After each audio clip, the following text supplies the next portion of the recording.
All right, it's Friday, and you know what that means. Our good friend Alan Karpik is here from goldenblack.com, and we're going to get right straight into it because we want to talk Purdue women's basketball.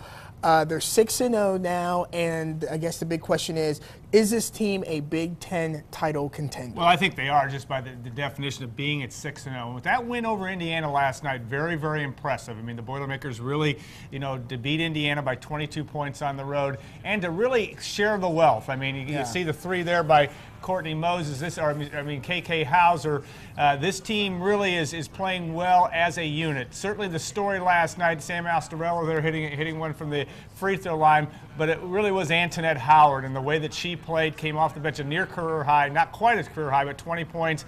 But this team is doing things on all circuits. Felicia Leggett-Jack not too happy in that situation. Yeah. But this is a basketball team that I think really can contend. You see unselfish play. It'll be interesting to see, though, Jamie, because it really ramps up here in the next few weeks in terms of competition, starting with Monday night against Michigan State when the Spartans come to Mackey Arena. And that's definitely going to be a very, very intense game. You bet. All right, let's switch gears now because I want to talk about Purdue men's basketball. Why is Purdue so inconsistent? That is the great question. And yeah, it's funny. This team is 4-2 with Illinois' loss last night at Penn State. The Boilermakers just a half game out of first against half game behind Michigan, a team that plays at home on Tuesday. Now, why is this team inconsistent? I think you're looking at part of it there. Not the fact that Lewis Jackson has played poorly, but the fact that he's injured and Rob Hummel coming back from injury. They just haven't had the time on the practice court, and they play. It's tough for them to play back-to-back games and deal with especially Jackson with that back pain. Yeah. So,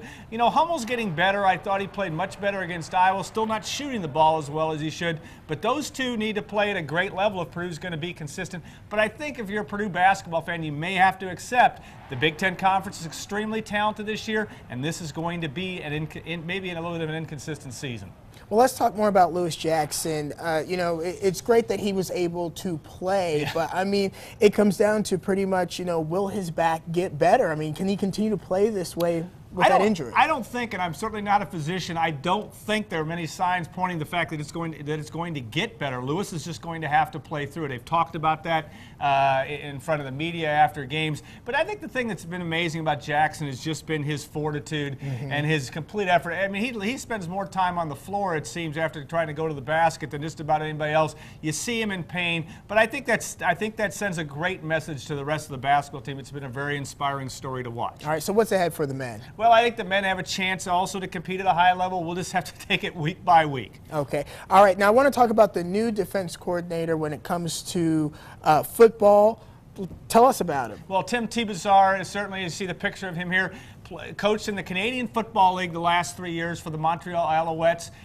The team won 2 Grey Cups, which is the champions, the Super Bowl of Canada, and the team finished 10-8 last year. He has certainly BCS level experience at Kansas State. He was a defensive coordinator. Also came from a graduate of North Dakota, had a very distinguished career there. And I think he brings very much of a Danny Hope. He's Danny Hope type of guy, a guy that's going to bring, one thing he is going to bring is a new scheme in all likelihood. Purdue will play a 3-4 defense in all likelihood. We haven't seen that since the Jim Coletto days. But he seems like very much a Danny Hope type hire and a very cerebral, intellectual guy that hopefully will be able to scheme the Boilermakers into great defense over the next several years. Okay, well, Alan, thank you so much. Today at 2 o'clock on Golden Black Live. Our live web stream, we look forward to doing that. We have a myriad of guests, including Chris Kramer, former Purdue basketball standout, will be joining us as well. All right, well, I'll be tuning in. Thanks so much. We're going to have another look at your Friday morning forecast when we